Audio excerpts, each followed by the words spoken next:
Welcome to This Explainer.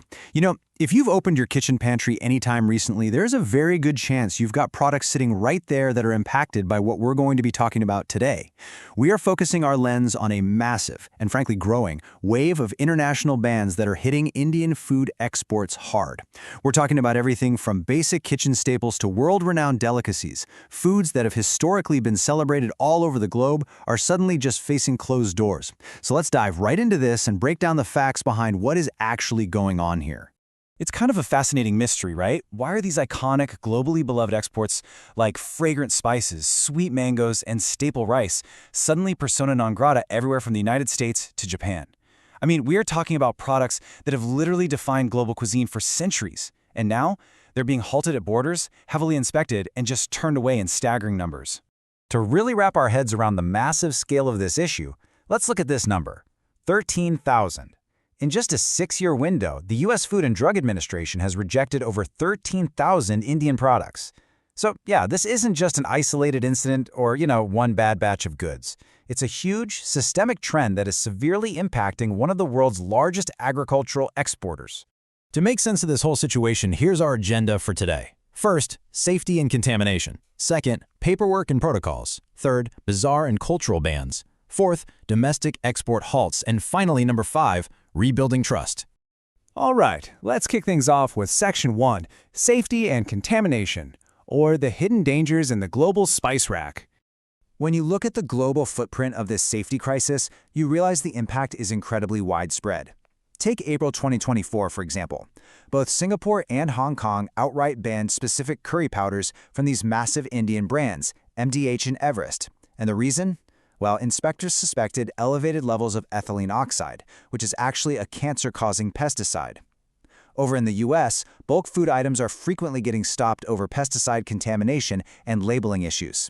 Meanwhile, the European Union has really cracked down on Indian agricultural products because of banned pesticides, poor hygiene, and some very strict new rules around bacteria like listeria. And listen, this isn't just some historical footnote. It is an escalating crisis right now. If we track the US FDA refusals just across the year 2024, we see a really dramatic spike. In early 2024, we were looking at around 100 refusals a month. By July, that number had doubled to 200, and it culminated in this massive peak of 340 refusals in November 2024 alone. High-profile Indian firms have even been placed on import alert, which basically means their shipments are detained automatically at the border. But what exactly are these inspectors finding when they crack open those shipping containers? Well, it's a multi-product issue, and it involves some pretty widespread adulteration. They're finding turmeric that's been brightened with unauthorized colors, and chili powder laced with artificial dyes just to make it look fresher. They're finding jeera, or cumin, deceptively mixed with cheaper dill seeds to stretch a buck. And it's definitely not just spices either. Since 2005, Canada has actually banned Chavionproche, which is a super popular health supplement, over concerns about high levels of lead and mercury. Moving right along to Section 2. Paperwork and protocols. Basically when bureaucracy halts the harvest. Let's compare 2 different mango rejections to really see how this plays out in the real world. The U.S. recently rejected 15 shipments of premium Alfonso and Quesar mangoes.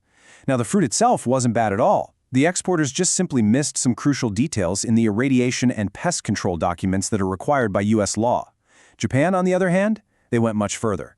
They didn't just reject a single shipment. They banned Indian mangoes entirely due to systemic failures in fumigation and disinfection operations. Here is exactly how a 20-year successful trade relationship completely collapsed in March 2026. First off, their bilateral protocol strictly mandates this non-chemical process called vapor heat treatment, or VHT, to eliminate pests. But when Japanese inspectors made their annual visit to a facility in Rehmanpur, Uttar Pradesh, they found some severe deficiencies in the fumigation and disinfection protocols. Because of that, imports were entirely suspended until Japanese authorities are totally satisfied that standards have actually improved. It's a massive blow, and it's entirely due to a process failure over fears of fruit flies entering Japanese agriculture. And it's super vital to note here that these international rules extend way beyond just the food itself. China recently rejected Indian rice, claiming it contained genetically modified organisms, or GMOs. And in the European Union, your food might be absolutely pristine, but if your packaging uses non-certified single-use plastics, or PVC films that contain harmful chemical additives like phthalates and BPA, boom, it will be hit with an outright rejection, no questions asked. Okay, Section 3, Bizarre and Cultural Bans. Because as you'll see, it's not always about safety. Sometimes these bans completely defy logic. Take the story of the samosa in Somalia. Back in 2011, this incredibly popular staple Indian snack was outright banned. Why? Well, it wasn't because of ingredients or hygiene. It was strictly because of its geometric shape. Yeah, you heard that right. The triangular form of the samosa was deemed a symbol of the Christian Holy Trinity, which led to its prohibition entirely on cultural and religious grounds. And honestly, food bans get even stranger around the world. In the US, ghee faces restrictions because of its perceived link to heart attacks and obesity. In Venice, the delicious, juicy kebab was banned in 2017 simply to preserve the decorum and traditions of the city. France actually banned ketchup in schools to promote healthy eating among teenagers. Poppy seeds? They're totally banned in places like Singapore, Taiwan, and the UAE just because they contain natural traces of morphine. And of course, famously, Singapore outlawed chewing gum in 1992 literally just to keep the streets clean. It just goes to show that exporters don't only face strict scientific tests, they have to navigate this wild maze of cultural hurdles too. Which brings us to Section 4, Domestic Export Halts. This is when India actually bans its own food.